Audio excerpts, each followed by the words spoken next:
जय श्री राधे राधे, जय माता दी। दोस्तों कैसे हैं आप लोग? आशा करती हूँ आप लोग बहुत ही अच्छे होंगे। आपके अपने चैनल राधे राधे में आप सबका बहुत बहुत स्वागत है। मोक्षदा एकादशी पर ना करें तुलसी से जुड़ी ये गलतियाँ, होगा नुकसान।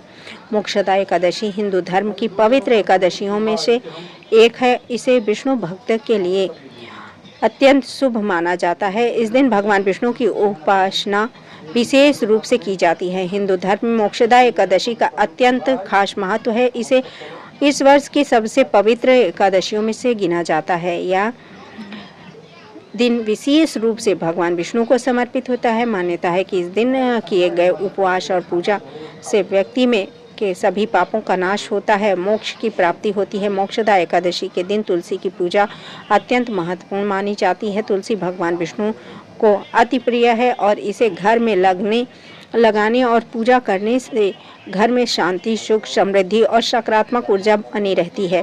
इस दिन तुलसी की पूजा में किसी भी तरह की कोई गलती नहीं करना चाहिए। पूरी तरह से नुकसानदायक मानी जाती है अगर गलती हो जाए तो। अगर पूजा विधि में कोई कमी हो जाए या नियमों का पालन न किया जाए तो भी ये अच्छा नहीं होता है। केवल पूजा का फल अधूरा मिलता है, बल्कि भगवान विष्णु और माता लक्ष्मी का आशीर्वाद भी उन्हें नहीं मिलता जो गलती करते हैं। कब है मोक्षदा एकादशी? दोस्तों मैंने एकादशी पे बहुत सारा वीडियो दिया, क्योंकि ये एकादशी जो है ये बहुत ही महत्वपूर्ण एकादशी है। इसलिए हम एकादशी पे आपको सारी बातें बताना चाहते हैं। एक ही वीडियो हम देते हैं तो वीडियो बहुत लंबा हो जाता है, इसलिए हम इसे कई भाग में बना के आप लोगों को दे रहे हैं। तो ज़रूर आशा करती हूँ कि आप लोगों को ये वीडियो ज़रूर पसंद आएगा। इस साल मोक्षदा एकादशी 1 दिसंबर को मनाई जाएगी। मान्यता की है कि मोक्षदा एकादशी का व्रत करने से पापों से मुक्ति और मोक्ष की प्राप्ति होती है। तुलसी से जुड़ी कुछ गलतियां हैं जिनके बारे में हम आपको बताना चाहते हैं। तुलसी से जुड़ी हुई वो गलतियां हैं जो आप ना करें। मोक्षदा एकादशी के दिन तुलसी के पौधे के कभी भी अनादर ना करें, ना उसे ऐसे किसी जैसे आप अपवित्र रहें तो ना छुएं, उसकी पत्तियों को नुकसान ना पहुंचाएं। पूजा करते समय तुलसी पर साफ सुथरे हाथों से ही हाथ लगाएं। मोक्षदा एकादशी के दिन तुलसी पर जल भी नहीं चढ़ाना चाहिए, लेकिन हम जैसे कि दूर से उन्हें सब कुछ कर सकते हैं। दूर से उनको जल अर्पित करेंगे, सिर्फ उनको ये भाव से कि उनको हम उनके चरण को पखार रहे हैं। जैसे कि उनके ऊपर वो भी एकादशी का व्रत करती हैं माँ भगवान नारायण के लिए, क्योंकि भगवान नारायण से जितना नारायण तुलसी के बिना अधूरे, उसे तुलसी भी नारायण के बिना अधूरी ही रहती हैं। तो इसलिए दोस्तों हमें तुलसी में जल नहीं चढ़ाना चाहिए, क्योंकि तुलसी व्रत रहती हैं। इस दिन फूल या अच्छत के नाम पे आप सफ़ेद तिल चढ़ा सकती हैं, क्योंकि बिना अच्छत के भी पूजा अधूरी होती है। तो अच्छत के नाम पे आप तुलसी पे सफ़ेद तिल चढ़ा सकती हैं। पूजा में इस्तेमाल करने के लिए तुलसी के पत्ते को 1 दिन पहले ही तोड़ लें। इस दिन तुलसी और भगवान विष्णु की भक्ति से में पूर्ण श्रद्धा और नियम का पालन करना चाहिए। नियम का पालन करना बहुत ही महत्वपूर्ण होता है। दोस्तों ऐसा कहते हैं कि व्यक्ति के जीवन में समृद्धि और मानसिक शांति और आध्यात्मिक लाभ भी मिलता है। तो एकादशी के दिन क्या करें वो हम आपको बता रहे थे। एकादशी श्री हरि का नाम जपें। एकादशी के दिन सबसे महत्वपूर्ण कार्य है कि भगवान विष्णु का नाम जपना। आप घर में या मंदिर में ध्यान और भजन कीर्तन के माध्यम से ओम नमो नारायणाय या अन्य विष्णु मंत्र का जाप कर सकते हैं। ऐसा करने से मन की शांति, मानसिक ऊर्जा और आध्यात्मिक शक्ति का विकास होता है। प्रसाद अर्पित करें और इस दिन भगवान विष्णु को खीर का भी पंचामृत खीर का भी भोग आप लगा सकती हैं। दोस्तों खीर बहुत ऐसे चीज़ों से भी बनाई जा सकती है जिसमें चावल का प्रयोग नहीं करते हैं। तो पंचामृत, फल, तुलसी, पात्र और मिठाई का भोग लगाना अत्यंत शुभ माना जाता है। खासकर खीर का भोग आप जब भी बनाएं पवित्र चीज़ से बनाएं, जिससे कि भगवान को भोग लगाएं, क्योंकि भगवान विष्णु को खीर बहुत ही पसंद है और विष्णु को प्रिय है। प्रसाद को पूरे पवित्रता के साथ और पूरे परिवार में बांटें। इससे संपूर्ण सम्मानपूर्वक ग्रहण भी करना चाहिए, क्योंकि इससे बहुत लाभकारी होता है। दोस्तों बहुत ही सम्मान के साथ भगवान का अगर आप करेंगे तो भगवान आप पर कृपा विशेष कर बनाते हैं।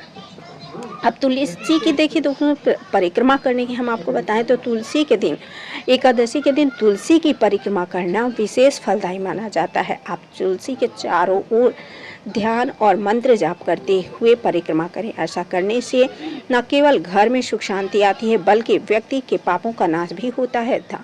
दान और सेवा करना चाहिए। तो दान और सेवा के लिए बताएं, इस दिन जरूरतमंदों को खाद्य, वस्त्र या अन्य आवश्यक वस्तुएं दान करने से भी विशेष पुण्य की प्राप्ति होती है। आने वाली है मोक्षदा एकादशी, तो आप जरूर भगवान श्री हरि विष्णु की एकादशी के दिन ये आरती भी जरूर करिए। इस एकादशी दोस्तों कल ही एकादशी है और ये वीडियो मैं आपको कल सुबह ही देने वाली हूँ। कल सुबह सॉरी दोस्तों, तो अभी मैं आज जब ये बना रही हूँ तो उस समय 30 तारीख है, इसलिए ये एकादशी के दिन आपको सुबह ही ये वीडियो मिलेगा। तो माघ शुक्ल पक्ष की एकादशी को मोक्षदा एकादशी के नाम से ही लोग जानते हैं। तो इसमें आरती भगवान विष्णु की कौन सी करनी है वो आपको बताएं। तो दोस्तों मैं इस समय पूजा तो कर नहीं रही हूँ, आप लोगों के लिए आरती बता रही हूँ और आशा करती हूँ ये आरती आप लोग गाकर बहुत अच्छे से, बहुत भाव से भगवान नारायण की आरती गाएंगे और भगवान नारायण आप सब पर, आपके पूरे परिवार पर कृपा बरसाएंगे। तो चलिए अब हम आरती पढ़ते हैं।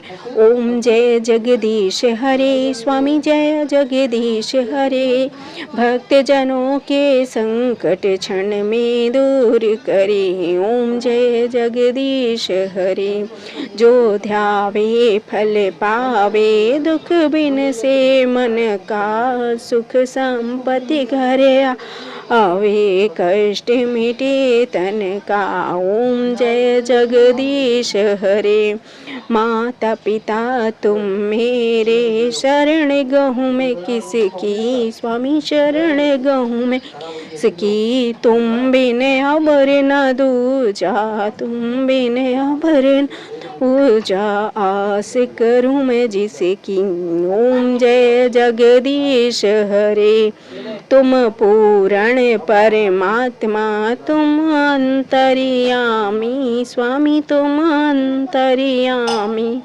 पार ब्रह्म परमेश्वर तुम सबके स्वामी। ओम जय जगदीश हरे, तुम करुणा के सागर, तुम पालन करता, स्वामी तुम पालन कर। मैं मूरख खल कामी, मैं सेवक तुम स्वामी, कृपा करो भरता। ओम जय जगदीश हरे, तुम हो एक अगोचर, सबके प्राणपति, स्वामी सबके प्राणपति, किस विधि में दया मैं, किस विधि मिलूं दया मैं, तुमको मैं कुमति। ओम जय जगदीश हरे, दीन बंधु दुख हरता, तुम ठाकुर मेरे, स्वामी तुम रक्षक मेरे, अपने हाथ उठाओ, अपने शरण लगाओ, द्वार पड़ी मैं तेरे। ओम जय जगदीश हरे, विषय विकार मिटाओ, पाप हरो देवा, स्वामी कष्ट हरो देवा, श्रद्धा भक्ति बढ़ाओ, श्रद्धा भक्ति बढ़ाओ, संतन की सेवा। ओम जय जगदीश हरे, स्वामी जय जगदीश हरे, भक्त जनों के संकट, दास जनों के संकट क्षण में दूर करे। ओम जय जगदीश हरे। जय श्री राधे राधे। दोस्तों आप लोग प्यार से सुनिए भगवान श्री हरि की आरती और इसी तरह भगवान आप माता तुलसी की आप विधि पूर्वक पूजा कीजिए, उनकी परिक्रमा कीजिए और भगवान श्री हरि विष्णु की आरती कीजिए। और आशा करती हूँ आप लोगों को ये जानकारी, ये वीडियो ज़रूर पसंद आएगी। पसंद आए तो लाइक कीजिए, शेयर कीजिए और सब्सक्राइब कर लीजिए। जय श्री राधे राधे। जय श्री हरि विष्णु।